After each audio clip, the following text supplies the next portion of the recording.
What is up, everybody? JD here. Hope you're doing well today. Got one in from Vosteed that I want to check out with you guys. Let's jump into it.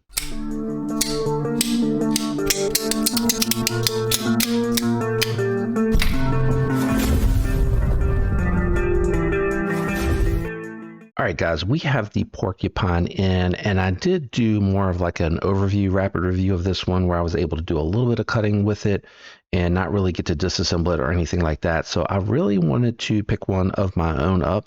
One, because I liked it that much. I think this is a fantastic, affordable offering from Vosteed. And two, I wanted to be able to do the disassembly and do long-term cutting with it. So the first thing I wanted to point out on this particular version is this is an actual true PVD coating. I've already done a ton of cutting with this one, and the coating has held up. So for example, I have my Revel out here, and I've been doing some cutting with this one. I've done a little bit more with this one because I've carried a little bit more than I've had the opportunity to carry with this one. But you can kind of see where the cardboard is making its mark and wearing it down more on just the coated blade versus the PVD. The PVD going to be a little bit stronger and a little bit tougher to hold. What I will say is I do continue to really like this locked in position even when I'm breaking boxes down, because it does have such a thin blade stock and thin geometry. It's really good, and I love this jimping out here when I'm opening packages, opening boxes and things like that.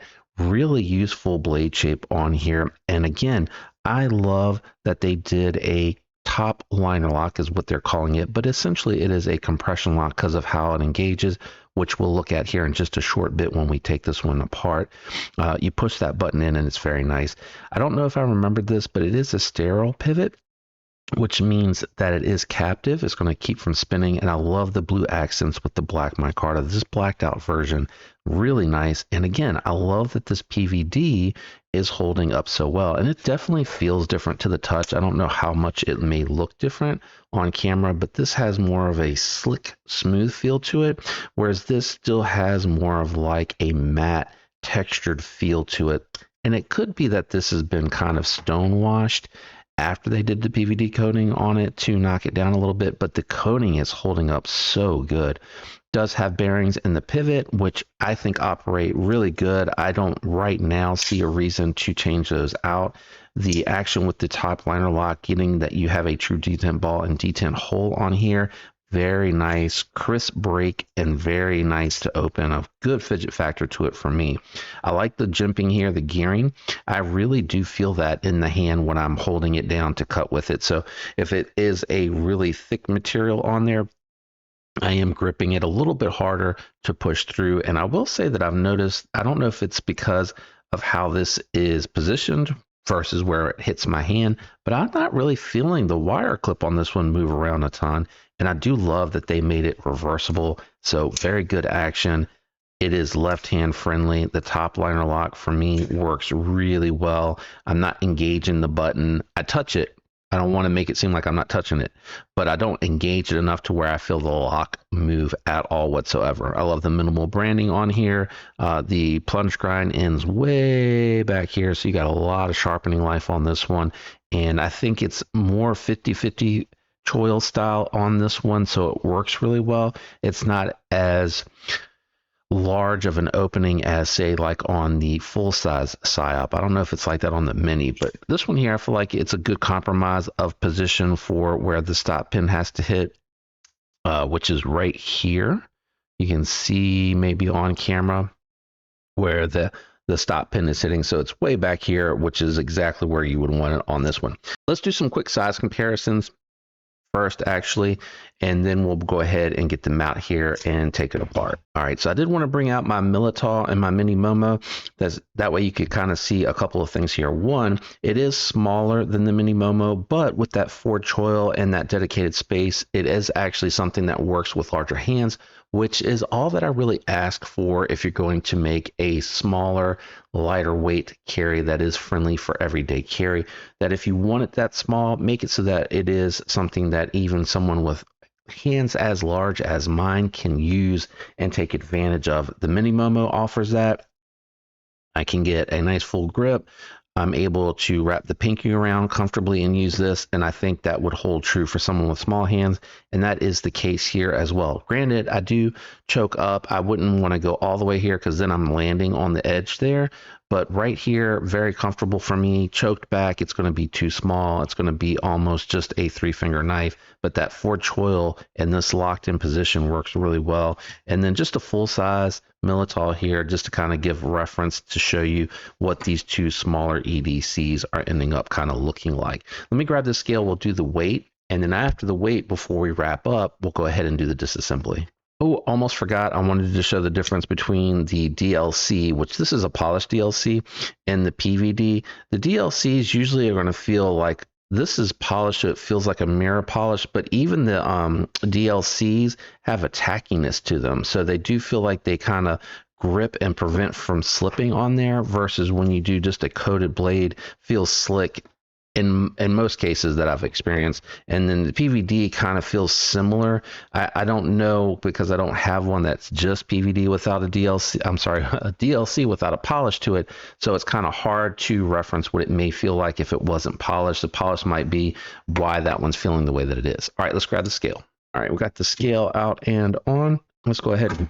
Oh my goodness. Let's go ahead and weigh this knife. I'm thinking 3.5 ounces. I didn't see what it landed at. So 3.2, less than I was thinking. I think that's a great weight. You got to keep in mind full steel liners in order to make the top liner lock work, and also to give it robust strength so it is still very tough, very strong, not going to feel dainty in the hand. And then you do have, you know, a decent sized blade. It is shorter, but it is tall, so I don't know that it's going to lose a ton of weight, and that tallness allows it to be slicey because you got a nice gradual decrease on that grind for the blade stock. All right, I don't know if the pocket clip is T6.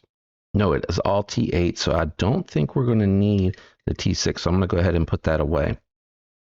Now, with the top liner lock, I have found that it is easier to disassemble it from the pocket clip side, plus that is where the pivot is. You should not need to... Actually, I think we are going to need to remove the pocket clip because it's going into that top liner lock scale. I could be wrong. I'll let you know once we get it apart if that is incorrect.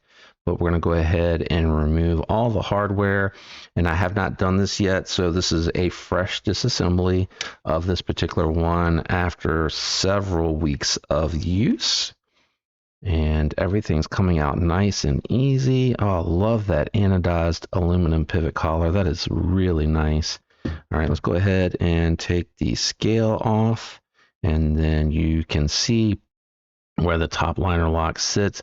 And I am glad that we removed the pocket clip, because that way I could show you the scale. You may not need to take it apart. So we're going to wiggle and see if she'll come apart a little bit easier. Let me see something here. Trying to disengage the lock a little to see if it'll slide.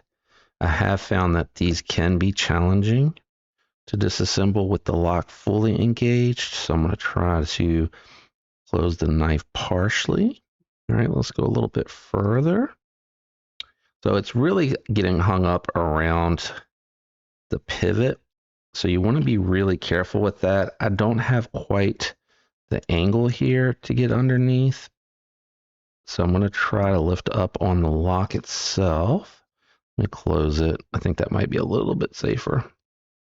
That way the detent ball is just hitting on it. So I'm going to try to pry it apart, and I think that is working. I want to be careful though, because I don't want to bend or scratch it up too much. Let's try coming in here.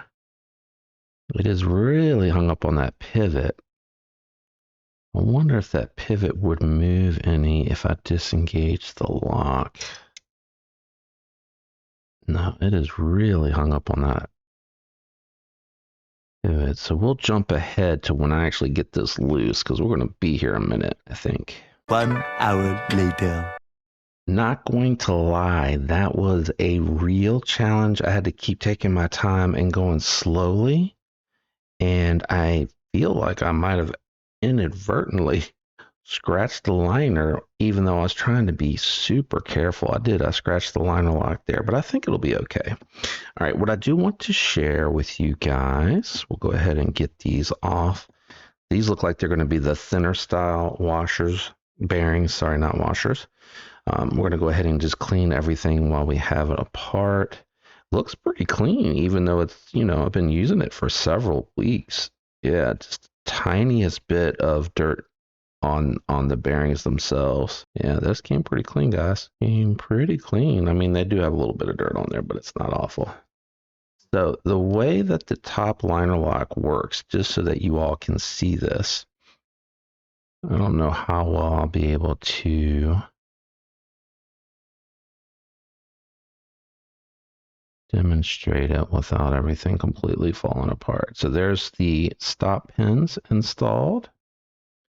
And then the way that the blade engages on this one is you have the lock mechanism hitting this stop pin, and then the actual compression lock being hit between the stop pin for the close position, which is now wedged between the lock and the back of the blade. So this one here being compressed, so to speak, by these two here. Now, usually what happens is you have like that engagement on the back of the knife on this one, but it looks like it's stopping between these 2 points, and also that this liner lock is being reinforced by that stop pin. So just to kind of give everyone an idea of what it looks like on the Porcupine. So a little bit of a different design, not exactly what you're seeing exact from Spyderco when it comes to their compression lock. All right, let's go ahead and lube everything up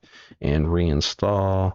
Can't remember if I cleaned this lock off, but we're going to check it anyway, just to make sure. And since I have everything apart, let's go ahead and give all this stuff a nice cleaning. And you really can't mess this one up. The shorter, stumpier one goes on the top, and then the longer, thin one here goes on the bottom. And I do like to have my bearings face, and I totally forgot to do the pivot. Let me do that real quick. Pivot, just to give it a little thin layer of some lube. Not a ton. There we go. And then we'll do a little bit on the bearings, not a lot. Yeah, all of the bearings feel like they're rolling very smoothly. And what I was saying is I like the pocket to face the blade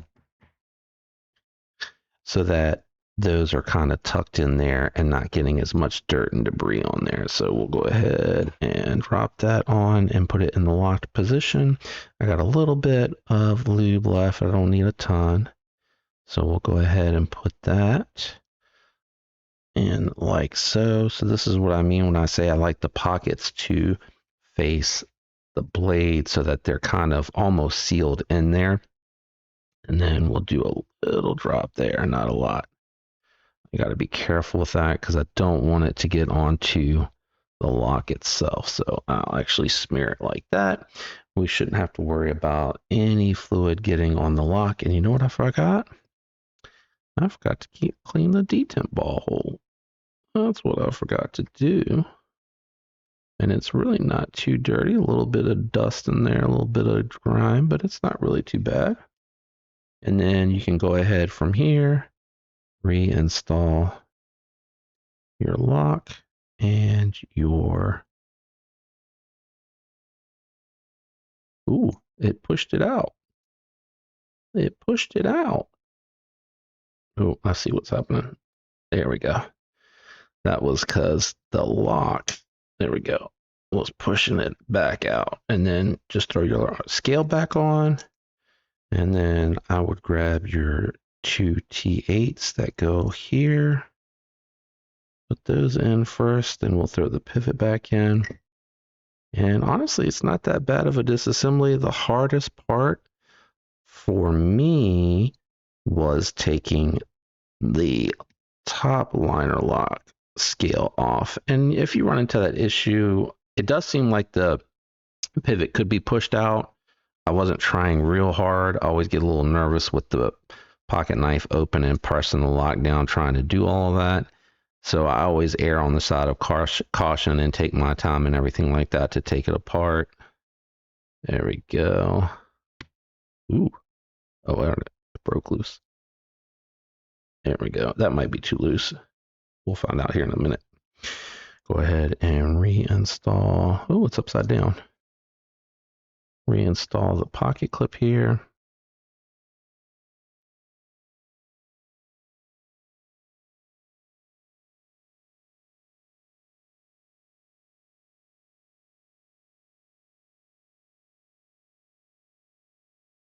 It spun around on me. There we go. And now it's back in the hole. And that is on. And we are centered.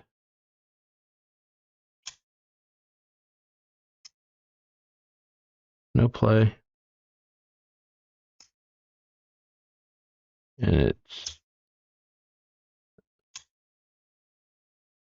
might be just a little tight. Let me see. That backed out a lot. I might have to use thread locker here because I think, yeah, there we go. I think it needs to be like finely tuned. There we go. In order to get that correct. So I'll keep an eye on that. If I need to, I'll throw some thread locker on it.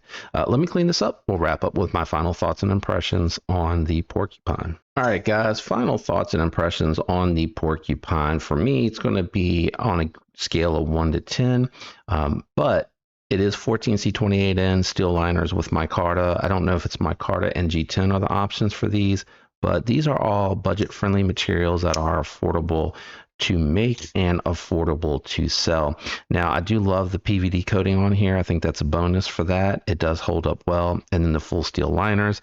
Disassembly a little bit more complicated, but that is because the tolerances and everything on here are really tight. So I think that lends to the fit and finish aspect of it. Now, for me on this one, since it is budget materials, that does cap my scale at a 7. I'm going 6.8 on this one. The things that would have made it a little bit better for me would have been just a little bit more room on the choil so I could really choke up, but I hit the blade's edge. But it is comfortable to use locked out in this position. The other thing would be that if the tooling on here could be like done perfectly where you could finagle it out without so much effort, I would have liked that a lot, but that doesn't really take away from the fit and finish and the performance on here. I would have loved to have seen 154 cm instead of 14C28N, but I don't know how much that may have jacked the price of the knife up since they are using PVD coating and the top liner lock is a little bit more complex to use. But overall, an easy recommendation. I am an affiliate with Vosteed, so when you use my link to make a purchase for this, it does help the channel. If I can find it on Amazon, I'll also include the link there, also an affiliate there as well, and it helps the channel. If you enjoyed the content, a like would be appreciated. If you're not subscribed, definitely consider subscribing. I'd love to have you follow along while I grow the channel. Be a friend, tell a friend something nice that may change your life, guys. I'm out of here. Thanks for hanging out with me today. I'll catch you on the next one. Peace.